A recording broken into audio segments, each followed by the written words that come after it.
Taylor, somebody wants to box you. It's 6 months from now. What's the dollar amount? What's the dollar amount that it's going to take you to sign up to fight this this other person? I don't really want to fight anybody. Honestly. No, that's why they pay you. Yeah, I know. If you wanted to, you would pay them. That's like going whitewater rafting, right? No one pays you to do that. That's true. Yeah, that's right. But I don't know. It depends who I was fighting. It depends who I was fighting. If they're a really scary person, you're fighting a Polish streamer named Olaf the Terrible. He looks like a troll. Is it ironic? He's 5'8", 300 pounds, and he's hairy like that. Remember that Soviet water polo player who looked like a bear? Zach, will you show me a picture of the Soviet era water polo player who looks like a bear? If you Google that exact sentence, you'll get the image. He's got a picture. Yeah, he's got like his next meal on his knee. That child who looks very uncomfortable sitting next to him. You'll see in the picture. No, well, you got to fight like a scary guy. Like he's not a boxer or anything, but you're like, damn, this guy is equally as strong as I am. Jesus Christ. Yeah. Apparently the guy's like a legend at like water polo. You can imagine why. He's buoyant.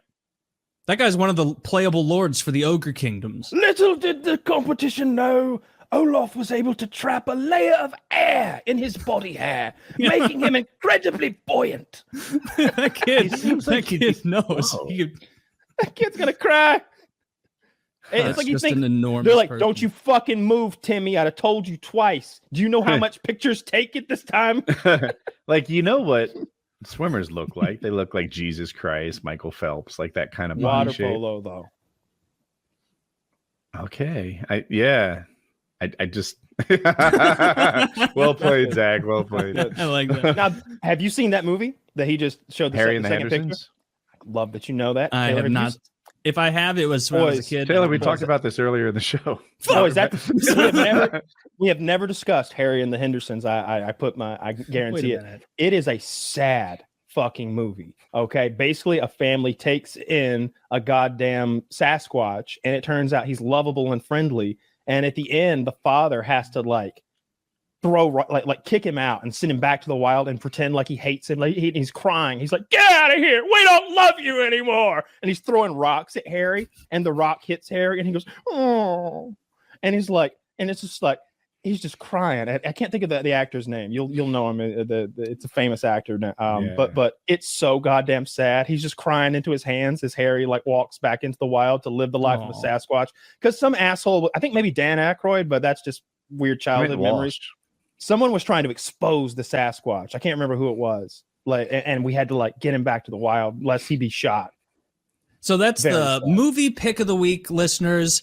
Harry and the Hendersons. Yeah, it's a pretty good movie. I enjoyed it, but I was the right age for it when it hit. So I watched it as a child. You know what we should do is cry. Start a book club, but none of us read the books, and it's about bullshitting and calling the other ones out on not reading it. We can just judge passive books by aggressive covers book club. Yes. It's like A Tale of Two Cities.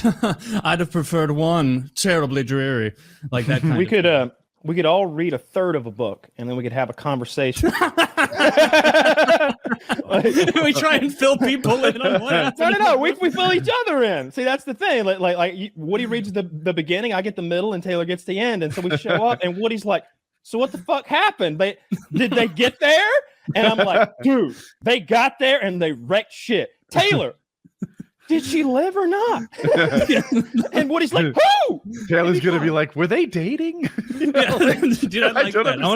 I want to be the end guy, and I still won't read it and just improv based off what you guys say is happening in the story. Yeah, man, it was crazy, huh? The way that particular character behaved. Man, a lot of these books you're finishing, Taylor, end up with the protagonist getting molested by the Pope. It's really disjointed. What the hell's going on? So to answer your question, Kyle, $50,000, and I would fight Mr. Scary, Polish. You'd fight Mr. Scary for terrible. $50K. Yeah, maybe a little more than that, but it depends how truly scary they are. I don't want to fight anyone, but $50K is a shit ton of money. I don't want a bunch of people to like. I would go so hard in the paint with like losing weight and like. I would be so concerned about that. I'd be like, God, if I get up there and I'm like feeling like I'm looking fat, I'm gonna be so embarrassed. Oh, that should be your second thing. Like you've got 6 months. Like, here's what I would make you do. You got to get on performance enhancing drugs right away. The number one thing, it's more important than your boxing skill as going into box, like Olaf, who's also a non-boxer, is cardio. Because if we get to the third round and you're still fresh and you can move quickly at like 90% of what you started with, but he's like gassed, skill is not required anymore. He cannot lift his hands. You just have to beat another man up. Forget trying to become some Gold Glove athlete. That's stupid.